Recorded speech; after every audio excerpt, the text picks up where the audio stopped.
టీమిండియాలో present ఆడుతున్న క్రికెటర్స్లో most popular player ఎవరు అంటే ఖచ్చితంగా విరాట్ కోహ్లీ అని మనం ఒప్పుకోవాల్సిందే. రోహిత్ శర్మకు, హార్దిక్ పాండ్యకు, జస్ప్రీత్ బుమ్రాకు ఎంత ఫాలోయింగ్ ఉన్నా విరాట్ కోహ్లీ ఒక్క అడుగు పైన ఉంటాడు అందరికన్నా. అంత ఫాలోయింగ్ విరాట్ కోహ్లీది. ఇదే విధంగా టీమిండియా సూపర్ 8 స్టేజెస్లో ఉన్నప్పుడు Virat Kohli most popular player. ఎక్కడో తెలుసా, సోషల్ మీడియాలో తన గురించి ఎక్కువ మంది డిస్కస్ చేశారు, ఎక్కువ మంది తన పేరును యూజ్ చేసి పోస్టులు పెట్టారు. మీ అందరికీ తెలుసు, సూపర్ 8 స్టేజ్లో విరాట్ కోహ్లీ సరిగ్గా పర్ఫామ్ చేయలేదు. ఆ టైంలో రోహిత్ శర్మ అద్భుతంగా పర్ఫామ్ చేశాడు. అదే టైంలో రోహిత్ శర్మ టీమిండియాకు కెప్టెన్సీ కూడా చేస్తున్నాడు. ఈ విషయాన్ని మనం గుర్తుపెట్టుకోవాలి. కానీ ఫైనల్ మ్యాచ్కి వచ్చేసరికి రిజల్ట్స్ తారుమారైపోయాయి. విరాట్ కోహ్లీ ఫెంటాస్టిక్ నాక్ ఆడాడు, టీమిండియా గెలవడంలో కీలక పాత్ర పోషించాడు.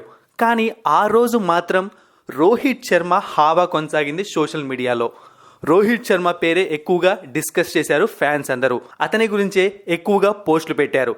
ఎంతలా అంటే రోహిత్ శర్మ 70 మిలియన్ ఎంగేజ్మెంట్స్ ని సొంతం చేసుకున్నాడు. విరాట్ కోహ్లీ దాదాపు 60 మిలియన్ అంటే ఒక 59 మిలియన్ ఎంగేజ్మెంట్స్ ని సొంతం చేసుకున్నాడు ఫైనల్ మ్యాచ్ రోజు. అయితే మీకు ఇప్పుడు డౌట్ రావచ్చు, విరాట్ కోహ్లీ అంత పాపులర్ ప్లేయర్ అయినప్పుడు ఎందుకు ఫైనల్ రోజు విరాట్ కోహ్లీ పోస్టులు అంత ఎంగేజ్ అవ్వలేదు అని చెప్పి. దానికి కారణం T20 వరల్డ్ కప్ గెలిచిన కెప్టెన్ అవ్వడం రోహిత్ శర్మ.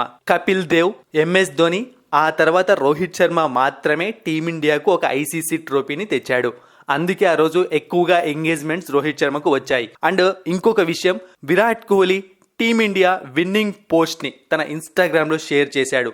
కేవలం 2 రోజుల్లోనే అది ఏషియాలోనే మోస్ట్ లైక్డ్ పిక్చర్ అయిపోయింది. ఇక ఫైనల్ మ్యాచ్ రోజు రోహిత్ శర్మ తర్వాత విరాట్ కోహ్లీ ఉన్నాడు మోస్ట్ ఎంగేజ్మెంట్స్ లో.